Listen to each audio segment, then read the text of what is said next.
Bonsoir à tous, bienvenue sur Monaco Info pour une nouvelle édition. Voici les titres de ce vendredi 17 février. La Roca Team éliminée de la Leaders Cup, les Monégasques n'ont rien pu faire face à Bourg-en-Bresse en quart de finale.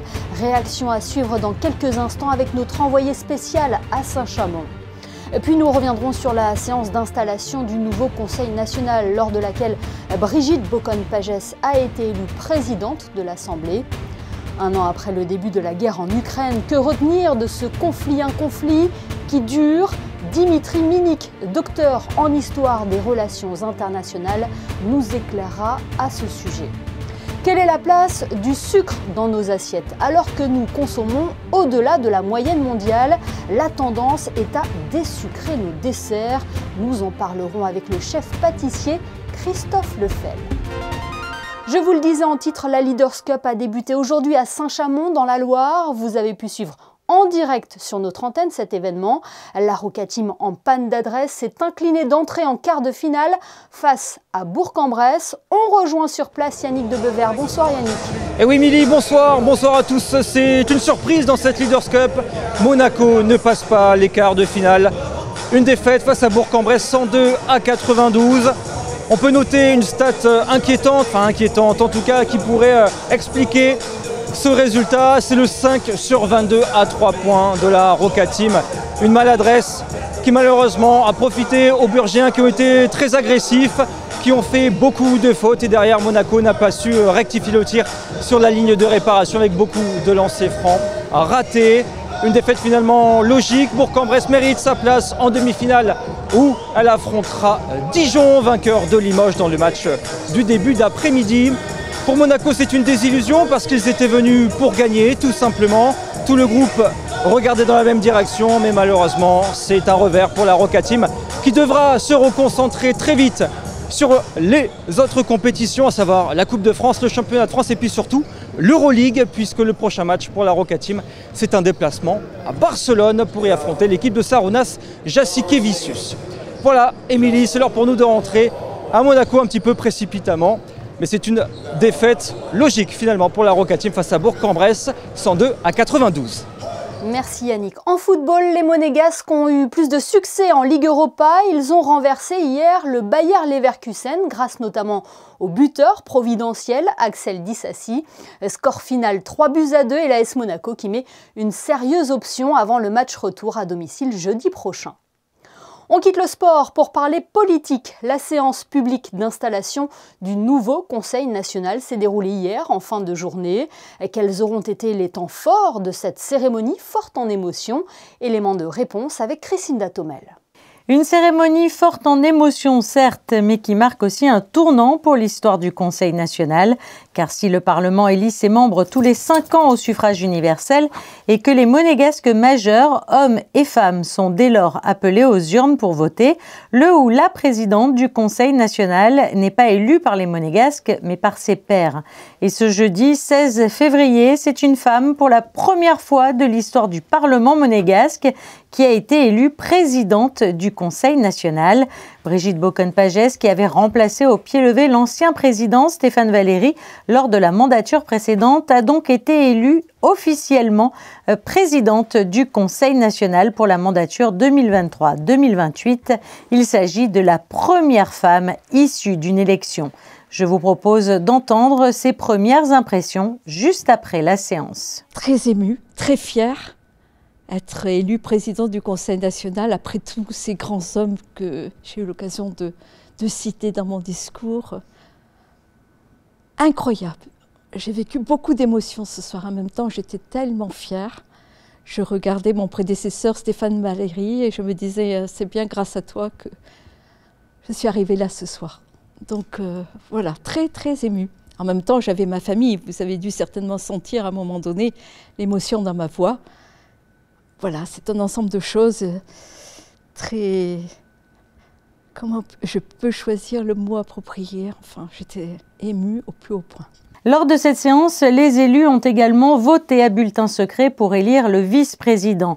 Et si Jean-Louis Grinda a été élu à l'unanimité par ses pairs vice-président pour cette nouvelle mandature et que 10 nouveaux conseillers sur 24 ont rejoint les rangs du Conseil national, Marine Grisoul et Mathilde Leclerc ont été proclamées toutes deux secrétaires de séance.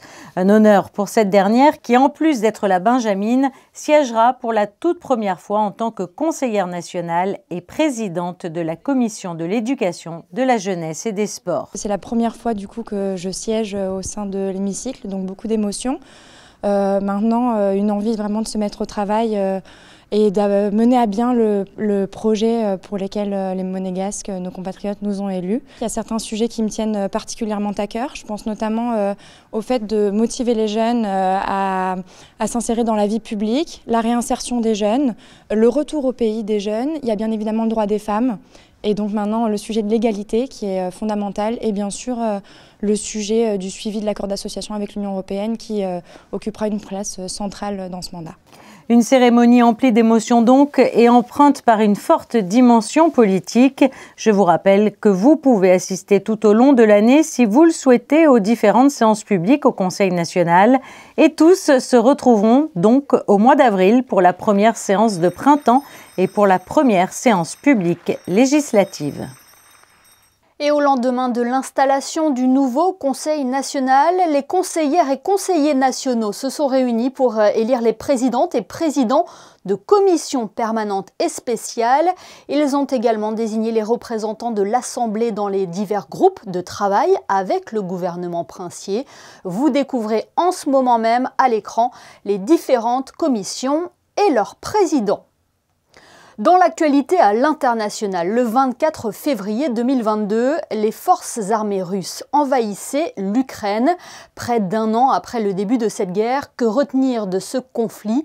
Quelle était la stratégie de la Russie? Comment l'Ukraine continue de résister aux menaces alors que plusieurs voix internationales poursuivent leur appel à la paix? Pour évoquer ce sujet, Dimitri Minik, docteur en histoire des relations internationales et chercheur à l'IFRI, est notre invité ce soir. Bonsoir. Bonsoir. Vladimir Poutine s'attendait à une guerre éclair et finalement il s'est heurté à la résistance ukrainienne. Que pouvons-nous retenir de cette année de conflit? Déjà, évidemment, on retient l'erreur initiale, l'erreur stratégique initiale du Kremlin, qui, à mon avis, est due à une pensée stratégique défectueuse et à une culture stratégique ayant provoqué finalement des erreurs catastrophiques qui étaient peu visibles avant dans la pratique stratégique russe, puisqu'elle avait conduit à certains succès, relatifs succès bien sûr, en Crimée ou dans le Donbass, mais qui là est apparu au grand jour au fond, parce que cette culture et cette pensée stratégique russe a produit un échec stratégique cataclysmique pour la Russie sur le terrain. Ça a obligé la Russie à conduire une guerre qu'elle n'avait pas du tout prévu de conduire, c'est-à-dire une guerre conventionnelle longue de haute intensité. Le commandement russe, état-major général, NCO probablement, s'attendait à soit une très faible résistance, soit aucune résistance. Finalement, l'armée ukrainienne s'est révélée plus ingénieuse. Totalement. L'armée ukrainienne s'est révélée non seulement plus cohérente, plus agile, plus robuste, plus capable en fait, non seulement au niveau du moral, hein, on l'a vu très vite, ce qui peut expliquer, mais au niveau opérationnel. Et ça, on l'a vu de manière très décisive, à 3 moments décisifs, parce que la Russie a subi 3 gros échecs, 3 échecs opérationnels en Ukraine. C'est la bataille de Kiev, qu'elle a lamentablement perdue, c'est la bataille de Kharkiv et celle de Kherson, qui s'est achevée par un retrait néanmoins bien mené d'ailleurs par l'armée américaine, mais une retraite quand même, hein, une retraite militaire quand même. Est-ce qu'on pourrait qualifier cette guerre d'usure au vu des 12 mois qui viennent de s'écouler? C'est une guerre, on peut qualifier ça d'une guerre d'usure, déjà avec une forte attrition. Une guerre d'usure non prévue, encore, je tiens à le dire. Hein, ça n'est pas une guerre d'usure prévue par la Russie. C'est une opération militaire spéciale prévue par la Russie qui a échoué. C'est une guerre d'usure, mais une guerre d'usure qui a été marquée quand même par des phases de mouvement importantes. Bon, évidemment au début, hein. Et là, on s'attend probablement à une autre phase de mouvement côté russe. Là, on voit que l'armée russe est en train de conduire des opérations préliminaires, probablement en vue de déclencher une opération majeure dans le Donbass. Pour reprendre le Donbass. Oui, parce que est-ce que les Russes peuvent faire face à ce conflit qui perdure, notamment économiquement? Vous savez, l'économie russe, elle est 3 fois plus sanctionnée que l'économie iranienne. La Russie est le pays de très loin le plus sanctionné au monde. Et pas d'ailleurs que sur le plan économique et financier. Pour l'instant, l'économie russe, bon, il y a une inflation, il y aura énormément de difficultés. La Russie, elle est obligée d'accroître, d'aggraver, de poursuivre sans autre alternative sa politique de substitution des importations qu'elle avait déjà commencé à établir. Et au fond, ce qu'on voit, c'est qu'elle a globalement plus résisté aux vagues de sanctions pour le moment à ce que certains avaient envisagé. Mais la situation ne peut que se dégrader, d'abord parce que la Russie, elle s'est coupée d'une Europe, d'un espace technologique très avancé pour exploiter des ressources énergétiques qui sont fondamentales dans son budget fédéral et dans l'avenir de son pays, dans l'avenir du développement économique, dans le développement économique futur du pays, dont il sera difficile de trouver des acteurs qui pourraient se substituer en fait à ces technologies. A contrario, combien de temps encore peut tenir l'Ukraine? Est-ce que le pays peut tenir encore sans le soutien occidental? L'Ukraine, elle tiendra tant qu'à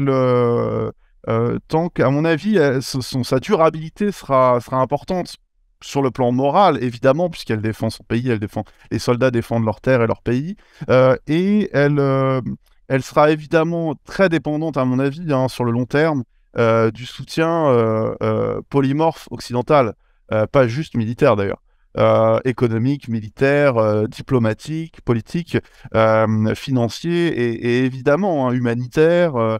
Ce sera essentiel. On l'a bien vu par exemple avec le bombardement des infrastructures énergétiques. Il a fallu fournir des générateurs. Donc il faut être prêt à l'aider sur en fait tous les plans. Et l'Ukraine a une force de caractère importante, mais elle a surtout une armée qui, compte tenu de son expérience opérationnelle, la meilleure d'Europe, et qui est soutenue par les principales puissances économiques et militaires du monde. Donc elle a de gros atouts, l'Ukraine. Eh bien, merci beaucoup Dimitri Minik d'avoir été avec nous ce soir sur Monaco Info pour évoquer donc les 1 an de la guerre en Ukraine. Merci. Merci à vous. Et dès le début de cette guerre en Ukraine, une chaîne de solidarité s'était formée en principauté pour soutenir la population. Elle se poursuit, tout comme l'appel aux dons lancé par la Croix-Rouge monégasque pour venir en aide aux victimes du séisme en Turquie et en Syrie. Sachez également que le Rotary Club de Monaco se mobilise aussi pour lever des fonds. Ce chiffre, à présent 35, c'est le nombre de kilos de sucre consommés par personne chaque année. C'est bien plus que la moyenne mondiale. Ce chiffre pourrait freiner notre consommation de plaisirs sucrés, mais c'était sans compter l'inventivité des chefs pâtissiers.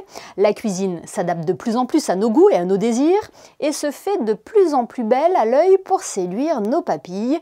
Pour mieux comprendre ce phénomène, nous sommes avec Christophe Lefel. Bonsoir. Bonsoir. Vous êtes chef pâtissier à la maison Décoteur à Glion, en Suisse. Vous avez fait vos débuts aux côtés d'un chef de renom, le roi du macaron, Pierre Hermé. Est-ce que vous comprenez cette tendance, celle de diaboliser le sucre? C'est une tendance qu'on a l'habitude d'entendre de plus en plus dans les médias, mais c'est pas forcément pour moi quelque chose qui est forcément obligatoire, parce qu'en fait les déchets restent une gourmandise. Donc moi, je travaille avec le sucre d'une manière très raisonnée, de plus en plus, mais il faut quand même garder une partie de sucre. Et pour moi, c'est quand même important parce que c'est du plaisir et c'est pas de la nutrition, entre guillemets. Et comment on peut expliquer cette omniprésence du sucre dans les recettes? C'est surtout le fait de dire qu'il y a certains produits qui ont été très sucrés depuis des années, des recettes qui ont été créées depuis une vingtaine d'années où il y a eu beaucoup de sucre à l'intérieur, et ce sucre-là, on peut l'enlever. On peut le réduire, et toutes les recettes qu'on fait à la maison, on peut réduire le sucre qui est à l'intérieur pour justement avoir des pâtisseries moins sucrées. Et après, pour moi, on va dire qu'il y a le fruit qui va passer en avant, plus que par exemple d'autres produits, et d'essayer de concentrer le fruit sans forcément y ajouter du sucre. Donc c'est aussi d'avoir une qualité de produit qui est beaucoup plus, qui doit être vraiment exceptionnelle. Vous dites que c'est pas compliqué, et pourtant en pâtisserie, tout est réalisé au gramme près, hein? Alors oui et non. Moi, j'essaie de de faire en sorte que les gens pensent que la pâtisserie, c'est plus simple. Parce qu'en fait, il y a forcément des moments où c'est complexe, comme dans chaque métier. Mais c'est vrai que si on regarde, on arrive à faire des recettes sans forcément être trop précis. Il y a des techniques ou il y a des choses comme ça qu'on apprend. Donc, il faut aussi se rendre compte que on fait des erreurs. Moi aussi, j'en fais. Et je peux louper des mousses ou je peux louper des gâteaux. Vous l'avez dit, la gourmandise, c'est sacré. On a l'impression aussi que la pâtisserie a passé un cap en devenant plus visuelle, plus esthétique. On a tendance à vouloir tout revisiter, même les grands classiques de la pâtisserie. Pourquoi? Alors c'est vrai que la pâtisserie est devenue visuelle depuis l'arrivée des réseaux sociaux, forcément. Je suis aussi impliqué par ça et impacté aussi. Mais c'est vrai qu'en fait, déjà, le visuel, c'est la première chose qu'on voit et on a la chance, en fait, avec la technologie, avec ce qui se fait actuellement, de pouvoir justement aller beaucoup plus loin en termes de design et en termes de visu. Ce qu'on n'avait pas forcément l'occasion avant. Le silicone, par exemple, c'est quelque chose qui, c'est compliqué et très cher à faire. Donc, ça nous permet de faire justement des formes qui sont complètement nouvelles et qui modernisent justement la pâtisserie. Après, les grands classiques, c'est un peu comme la mode, au final, ça revient toujours. Et je pense que ça, en fait, c'est maintenant de montrer qu'on est capable de faire un grand classique, mais avec des techniques beaucoup plus abouties et une réflexion qui va beaucoup plus loin et d'avoir un produit vraiment exceptionnel et vraiment top. Et vous, Christophe, qu'est-ce que vous recherchez quand vous pâtissez?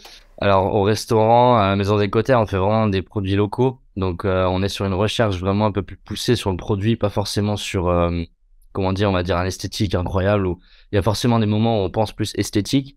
Mais là, c'est plus une réflexion vers le produit et vers le local. Donc, quelque chose avec des plans qu'on connaît pas forcément ou alors que les grands-parents connaissaient, mais que nous, on n'a pas l'habitude, donc on n'a jamais appris, en fait, à travailler avec des plantes comme ça. Et je pense que le challenge, il est là. Et c'est pas quelque chose qu'on peut faire à une échelle mondiale parce que justement, chaque région a des typicités, en fait, qu'on a envie de mettre en valeur. Et c'est là où, en fait, nous, on met en valeur justement nos typicités suisses. Mais dans chaque pays, on peut mettre en place justement ce genre de réflexion.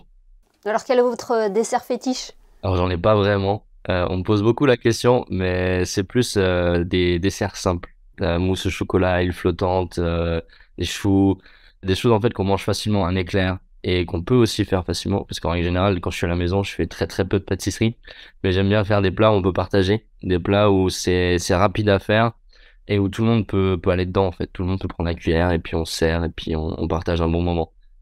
En conclusion, Christophe, on ne désucre pas nos gourmandises, nos desserts, on garde un petit peu de sucre dans nos recettes? Pour moi, je trouve que oui, on pourrait garder le sucre, il faut juste en mettre peut-être moins. Après, c'est aussi chacun est libre en fait de choisir. Si on n'a pas envie de manger sucré, on mange pas de dessert. Parce qu'une gourmandise, ça reste gourmand et la gourmandise, on la sent par le sucre. Oui, il faut faire attention, mais voilà, c'est la nourriture, faut pas être dans l'excès en fait. Faut pas manger 50 éclairs et dire quoi après j'ai mal au ventre. C'est un peu voilà, mais on en mange un, ça va. Ça suffit. Merci infiniment d'avoir été avec nous pour évoquer ce sujet sur Monaco Info. Merci. Avant de découvrir les prévisions météo de ce week-end, un mot sur ces distinctions. Le casino de Monte-Carlo a doublement été primé au salon ICE qui s'est tenu à Londres début février. Il a reçu le prix du Best Casino Operator et de Best Casino Restaurant, une belle marque de reconnaissance de la part de l'industrie du jeu. Il est temps à présent de découvrir la météo qu'il fera ce week-end avec vous, Christinda Thomel. Bonsoir Christinda. Bonsoir Émilie. Durant toute la journée de samedi, quelques passages brumeux sont prévus. La journée sera mitigée et partagée entre soleil et nuages. Le climat, quant à lui, sera agréable. 8 degrés pour les minimales et 13 pour les maximales. Le soleil se lèvera à 7h23 et se couchera à 18h04. Demain, nous fêterons les Bernadettes. Merci Christinda. Pour refermer ce journal, on se quitte avec les photos de Manuel Vitali qui a vécu de près la défaite de la Roca Team face à Bourg-en-Bresse en Leaders Cup. Prochain match pour les Monégasques vendredi en Euroleague. Belle soirée à vous et à demain, samedi, pour votre édition du week-end.